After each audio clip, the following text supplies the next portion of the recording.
Hello friends, जय माता दी। कैसे हैं आप सब? शांताकारं भुजगशयनं पद्मनाभं सुरेशं विश्वाधारं गगन सदृशं मेघवर्णं शुभांगं लक्ष्मीकांतं कमलनयनं योगिर्विध्यानगम्यं वंदे विष्णु भवभयहरं सर्वलोकैकनाथनं। बोलिए श्री हरि विष्णु भगवान की जय। शांताकारं भुजगशयनं यानी जिनकी आकृति अतिशय शांत है, जो धीर क्षीर गंभीर हैं, जो शेषनाग की शैया पर शयन किए हुए हैं। पद्मनाभम सुरेशम जिनकी नाभि में कमल है, जो देवताओं के ईश्वर हैं, जो विश्व के आधार हैं, गगन सदृश हैं, जो आकाश के सदृश सर्वत्र व्याप्त हैं, जो मेघ वर्ण है, नीले मेघों के समान है और अतिशय सुंदर, जिनके संपूर्ण अंग हैं, जो लक्ष्मीकांत है यानी लक्ष्मी माँ के पति हैं। ऐसे कमल नयन, कमल नेत्र वाले जो योगियों द्वारा ध्यान करके प्राप्त किए जाते हैं, भगवान विष्णु को मैं प्रणाम करता हूँ। वंदे विष्णु भवभयहरम जो जन्म मरण रूप भय का नाश करने वाले हैं, जो सभी भय का नाश करते हैं, संपूर्ण लोकों के स्वामी हैं, सभी चराचर जगत के ईश्वर हैं। ऐसे श्री हरि विष्णु को मैं प्रणाम करता हूँ।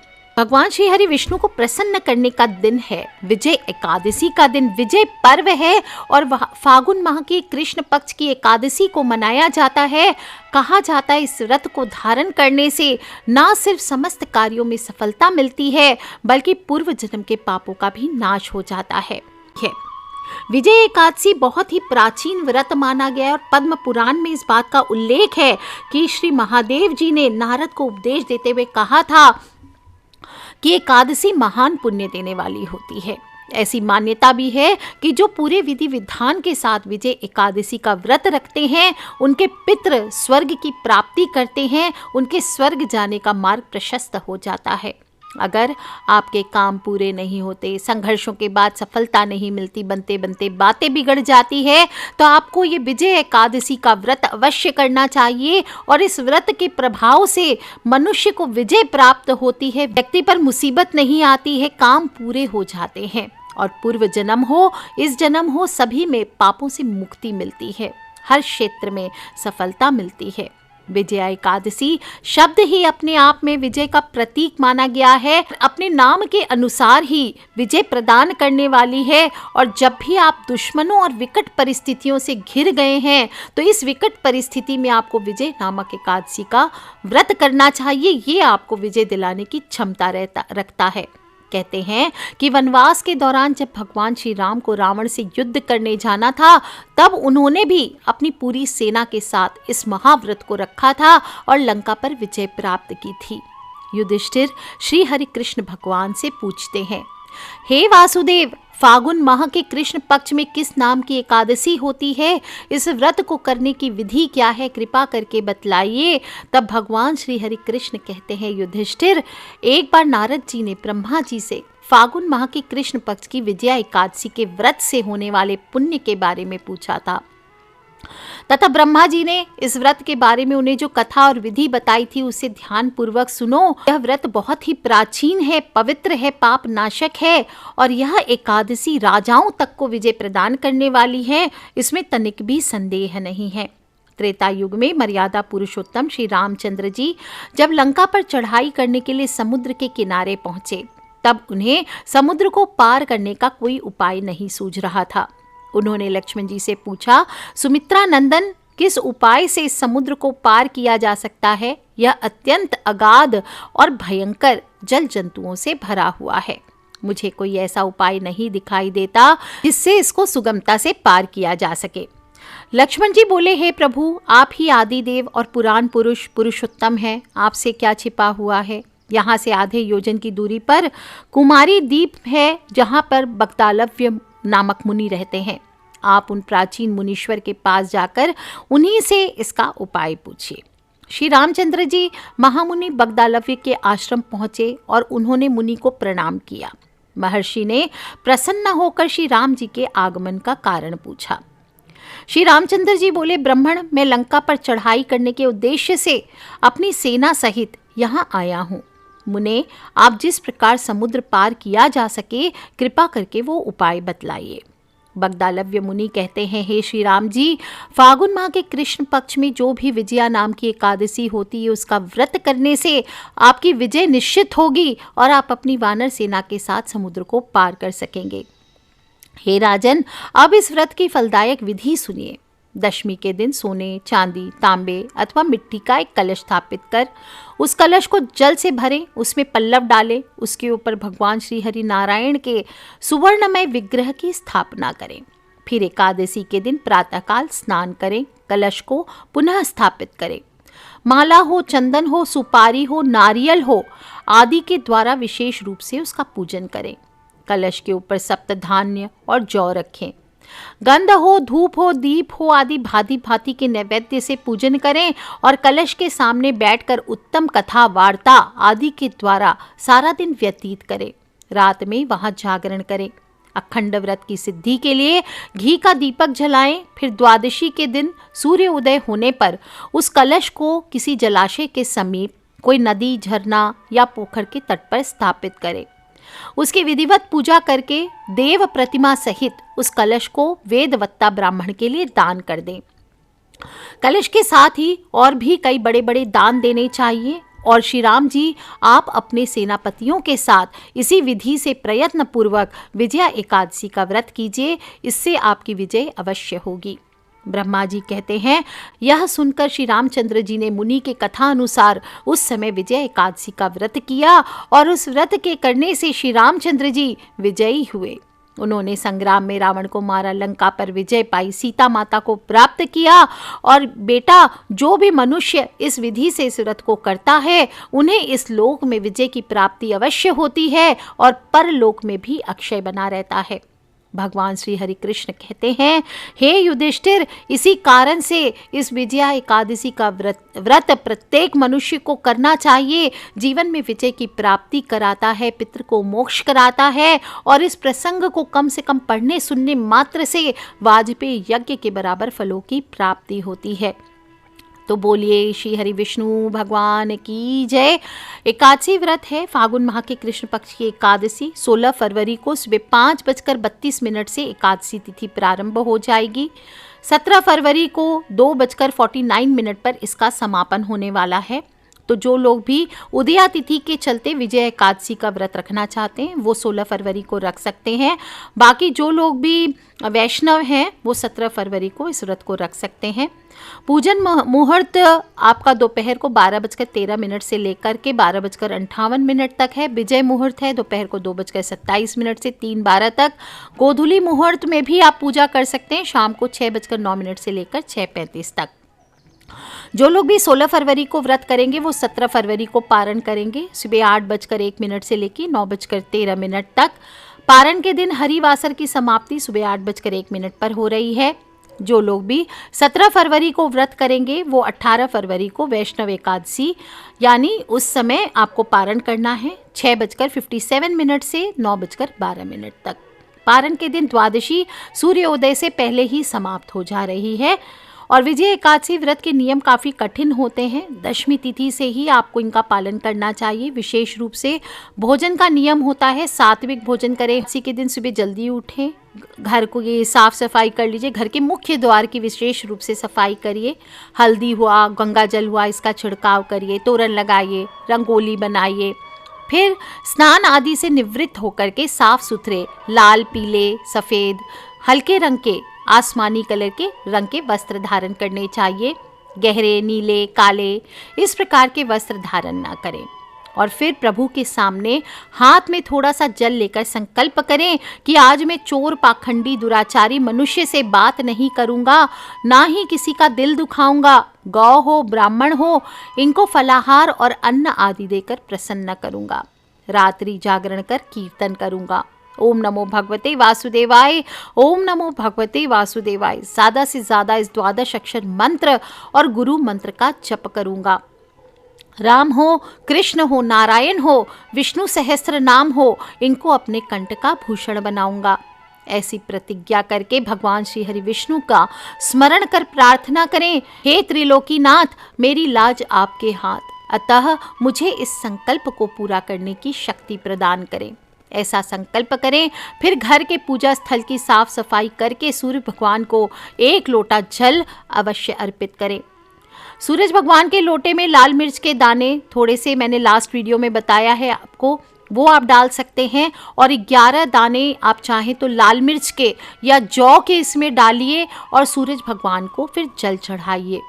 सूरज भगवान को जौ डालकर जल चढ़ाने, मंत्र का जप करने से, इस दिन सूर्य नमस्कार करने से बल हो, बुद्धि हो, विद्या हो, वैभव हो, तेज हो, ओज हो, पराक्रम हो, दिव्यता हो, शत्रु नाश हो, सभी बड़े आसानी से हो जाते हैं। जब आप सूर्य भगवान को जल चढ़ाएंगे तो आपको बोलना चाहिए ओम मित्राय नमः, ओम रवये नमः, ओम सूर्याय नमः, ओम भानवे नमः, ओम खगाय नमः, ओम पुष्णे नमः, ओम हिरण्यगर्भाय नमः, ओम मरीचये नमः, ओम आदित्याय नमः, ओम सावित्रे नमः, ओम अकार्य नमः, ओम भास्कराय नमः, ओम सवित्र सूर्य नारायणाय नमः। इस प्रकार से बोलते हुए आपको सूरज भगवान को जल देना है। अर्घ द्वारा जो विसर्जित जल है उसको अपनी दाहिनी जो दक्षिण नासिका है, नेत्र है, कान है, भुजा है, इनका स्पर्श कराइए।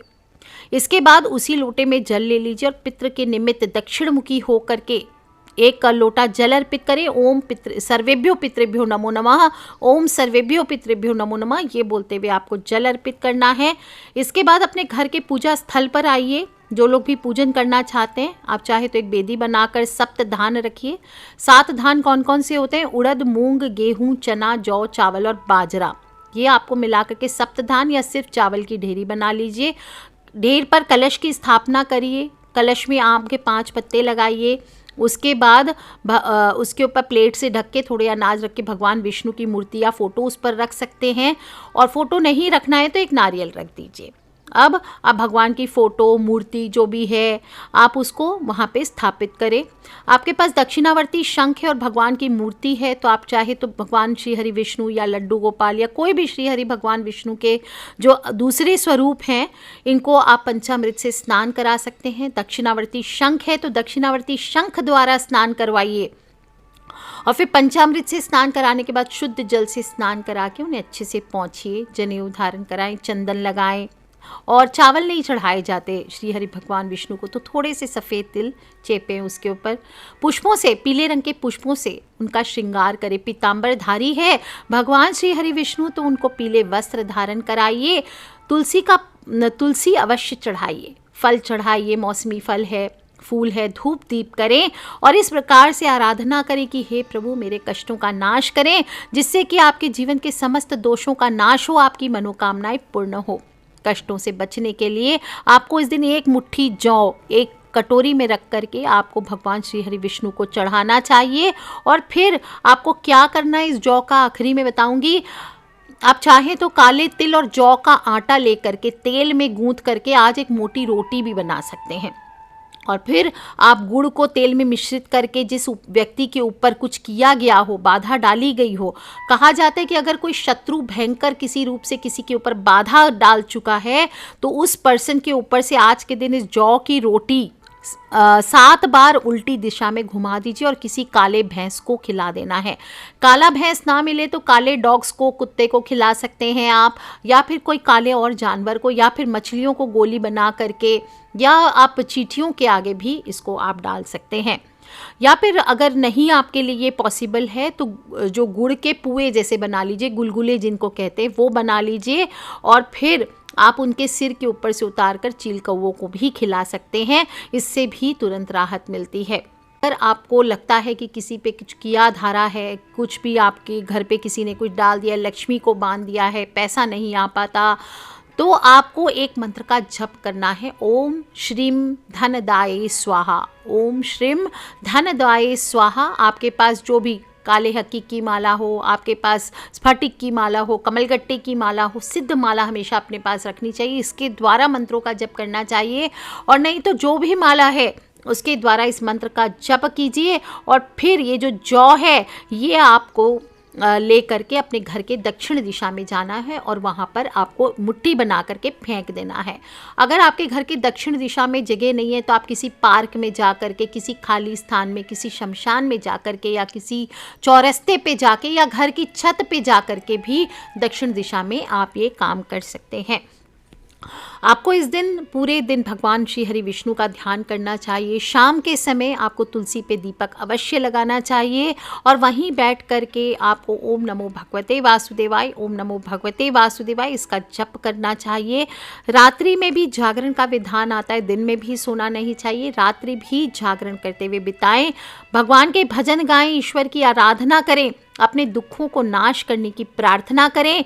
रात्रि जागरण का पुण्यफल अवश्य मिलता है और कठिन कार्य और हालात अगर हो गए हैं तो विजय प्राप्त कराता है, शुभ फलों की प्राप्ति कराता है। दोस्तों, आप भगवान श्री हरि विष्णु की पूजा कर रहे हो, लक्ष्मी माता की पूजा कर रहे हो, तो आप चाहें तो सप्तधान नहीं भी रख रहे हो तो कलश या मूर्ति के नीचे एक मुट्ठी जौ के दाने आप छुपा करके रख सकते हैं और पूजा करने के बाद आप इस एक मुट्ठी जौ से इसकी पोटली बना करके अपने घर के ईशान कोण में या घर में जहां आप धन रखते हैं, पैसा रखते हैं, वहां पर आप अपनी तिजोरी में स्थापित कर सकते हैं। आप देखेंगे माता लक्ष्मी का आगमन अवश्य होगा। और 12 एकादशी आप ये काम कर लीजिए, कम से कम 5-6 एकादशी कीजिए, साल भर में आपका जीवन ना पलट जाए तो आप मुझे ज़रूर बताएं। इससे एक तो घर में सुख शांति का वास है और दूसरा आपके घर पे जो नकारात्मक ऊर्जाएं हैं वो दूर हो जाती है। आप देखते हैं जौ को नवरात्र में जयंती के रूप में भी इसीलिए रखा जाता है। आप एक काम और कर सकते हैं, जौ से भगवान का पूजन करने के बाद जब भी करेंगे तो जो कटोरी में आपने जौ रखे थे वो आप दहलीज पे चले जाइए, अपने घर के मुख्य द्वार पर चले जाइए। वहाँ पर दोनों तरफ आप थोड़ी सी हल्दी भगवान विष्णु को चढ़ा के स्वस्तिक चिन्ह बनाइए और फिर वहीं पे आप नीचे ज़मीन पर जौ की ढेरी बना दीजिए। अब 2 पूजा की सुपारी ले लीजिए। सुपारी ध्यान रखना चाहिए कहीं से खंडित ना हो। इन सुपारियों पर कलावा लपेट लीजिए और जौ की ढेरी पर रख लीजिए और इससे माता लक्ष्मी का आगमन इस दिन आपके घर पे होता है। वहीं पर 2 दीपक आप जला दीजिए। आप देखेंगे कैसा चमत्कार आपके जीवन पे होता है। जौ बहुत ही चमत्कारी होता है। संस्कृत में जौ को यव कहते हैं। अगर आप चाहें तो भगवान विष्णु को हर रोज चाहे तो जौ अर्पित कर सकते हैं। ये भी आपके बिगड़े कार्य बनाएगा, घर में समृद्धि लेकर के आएगा। और कहते हैं आज मैं जो उपाय बता रही हूँ इससे मनुष्य अगले जन्म तक धनवान होता है। जौ दान को स्वर्ण दान माना गया है, तो इसलिए इस बार विजया एकादशी आ रही है। इस दिन अगर आप जौ का दान भी करते हैं तो कहा जाता है सोने के दान के बराबर पुण्य फल मिलते हैं। और सालों सालों तक जो भी मनुष्य जौ का दान करता है प्रत्येक एकादशी पर, कहा जाता है उसके जीवन में 7 जन्म तक वो राजा बनता है, उसकी 7 पुश्तें तक तर जाती है।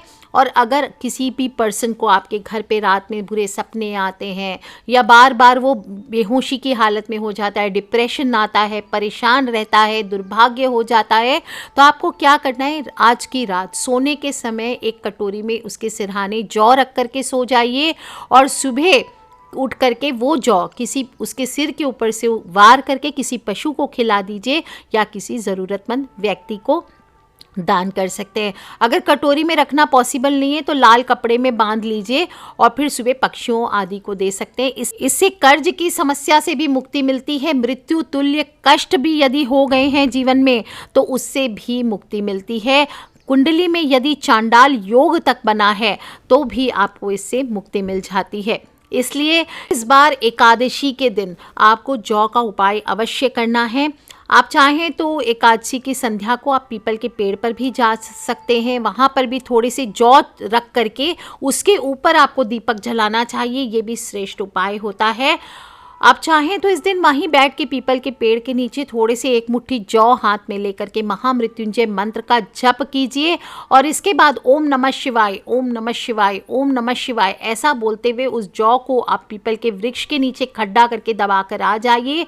आप देखिए कैसा चमत्कार आपके जीवन में होता है। दोस्तों, इस दिन आपको ध्यान रखना चाहिए कुछ बातों का। एक तो रात्रि में जागरण करना है, नीले काले वस्त्र इस दिन नहीं पहनने हैं, जौ का उपाय अवश्य करना है, क्रोध नहीं करें, झूठ ना बोलें, हिंसा ना करें, चुगली ना करें, चोरी ना करें, और पराई स्त्री हो पराई पुरुष हो इनको तो देखना ही नहीं चाहिए। इस दिन अपने स्वयं के भी स्त्री पुरुष का संग नहीं करना चाहिए। ब्रह्मचर्य का पालन करते हुए दिन को व्यतीत करिए। और फिर दोस्तों देखिए, कुछ करें ना करें, जो कथा मैंने आपको सुनाई है विजय एकादशी की, इस पावन कथा को स्वयं भी सुने और अपने फ्रेंड्स, फैमिली, मम्मी पापा, भाई बहन, बच्चे सभी लोगों से शेयर अवश्य करें, क्योंकि हमें नहीं पता कौन सा उपाय कब किसकी लाइफ बदल दे। बिल्कुल छोटा सा उपाय है, बहुत सारे लोग शत्रुओं से परेशान हैं, तो इस छोटे से उपाय से शत्रुओं का नाश भी होगा, और साथ ही साथ कहा जाता है अगले 7 जन्मों तक आप धनवान होने वाले हैं। तो इस विजय एकादशी को जाया न जाने दे, सभी लोग जौ से छोटे छोटे उपाय अवश्य करें, और खिलखिलाते रहे, मुस्कुराते रहे, अपने फ्रेंड्स, फैमिली, मम्मी पापा, भाई बहन, बच्चे सभी लोगों से शेयर अवश्य करें, क्योंकि हमें नहीं पता कौन सा उपाय कब किसकी लाइफ बदल दे। So love you all friends, take care, जय माता दी, बम बम भोलेनाथ की। आप सभी को एकादशी की हार्दिक हार्दिक शुभकामनाएं। Take care.